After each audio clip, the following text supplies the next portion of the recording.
कोई नहीं, हम मेरा मांग यही है डीएम से और नगर पालिका अध्यक्ष उजमा राशिद जी से कि यहाँ यार्ड को हटाया जाए। अगर यार्ड को नहीं हटाया जा सकता है तो 1 महीना के मैं समय दे रहा हूँ, अगर नहीं हटा तो मैं धरना प्रदर्शन और पूरे गोंडा का चक्का जाम करूंगा। मैं सब टाइम से यहाँ से कूड़ा डंप काफी बचपन से देखते आ रहा हूँ, करीब 28 साल का हो रहा है। 28 साल का मैं हो गया हूँ। मैं 28 साल से जब से हो सवा तब से देख रहा हूँ यहाँ पे डंप हो रहा है और यहाँ से जो इसका नुकसान है, कैंसर हो रहा है और क्या नाम है, गर्भवती महिलाओं को दिक्कत हो रहा है, समय से पहले डिलीवरी हो जा रही है, त्वचा प्रॉब्लम हो रहा है, अस्थमा के पेशेंट झंझरी में 4 लोग को इससे वजह से पोल्यूशन की वजह से मौतें हो गई हैं। अच्छा, तो इसका जिम्मेदार कौन है? आपने इसके लिए कहीं इसके खिलाफ तहरीर या एप्लीकेशन किसी अधिकारी से आपने मिला?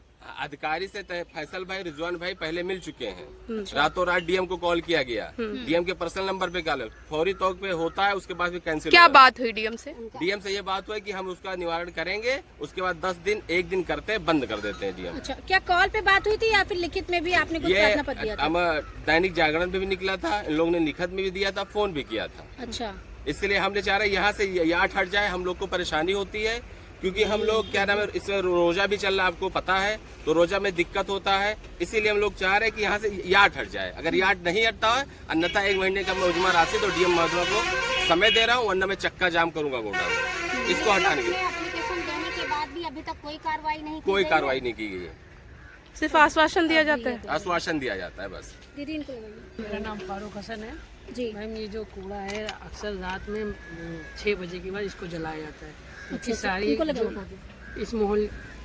इस मोहल्ले के आसपास मोहल्ले में बहुत सारी धुआं फैल जाती है। अभी जल्दी रिसेंटली मेरे पास पेशेंट भी आया था अस्थमा का, वो बोल रहा था मुझे काफ़ी धुएं से प्रॉब्लम हो रही है। अच्छा। पूरे मोहल्ले में, पूरे घर में बच्चों को भी अक्सर खांसी आती रहती है इस धुएं से, और काफ़ी हमारे आसपास के लोग भी बीमार भी हो चुके हैं। आपका ये कहना है कि पोल्यूशन की वजह से हमारे घर के बुजुर्ग और बच्चे परेशान हो रहे हैं। इसका हमने पोस्ट भी डाला था और हमारे उजमा राशिद मैम जी से भी बातचीत हो चुकी थी। वो बोलती कि कूड़ा कोई जलाता नहीं, कोई बाहर का व्यक्ति जलाता है कूड़ा।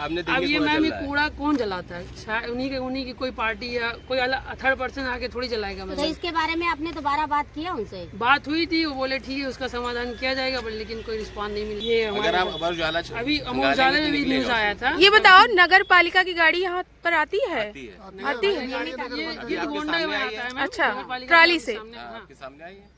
आपके घर के जो मतलब पास में आप लोग का स्थानीय घर है वहाँ, हाँ, तो वहाँ पे जो है नगर पालिका की गाड़ी कचरा उठाती है? नहीं मैम, हम लोग गिरद गोंडा में आते हैं जो कि शहर से आउट आता है। अच्छा, यहाँ पे जो नगर पालिका का जो कार्यकाल इधर अभी नहीं हुआ है, लेकिन फिर भी जो हमारे प्रधान है वो भी सुनवाई उनको भी नहीं कर रहे हैं। जो यहाँ के चेयरमैन है उनसे कभी बात हुई आपकी? कुछ चेयरमैन जी से बात, सुंदरीकरण हो रहा है और स्वच्छता अभियान चल रहा है, इस पे आप लोग का क्या क्या कहना है? आप लोग सुंदरीकरण कुछ इलाकों में हो रहा है, जैसे सिविल लाइन ले लीजिए, आवास विकास ले लीजिए, स्टेशन रोड ले लीजिए, कचहरी की तरफ ले लीजिए, जहाँ अधिकारी लोग रहते हैं, नेता लोग रहते हैं, और हम लोग पड़ जाते हैं साइड में।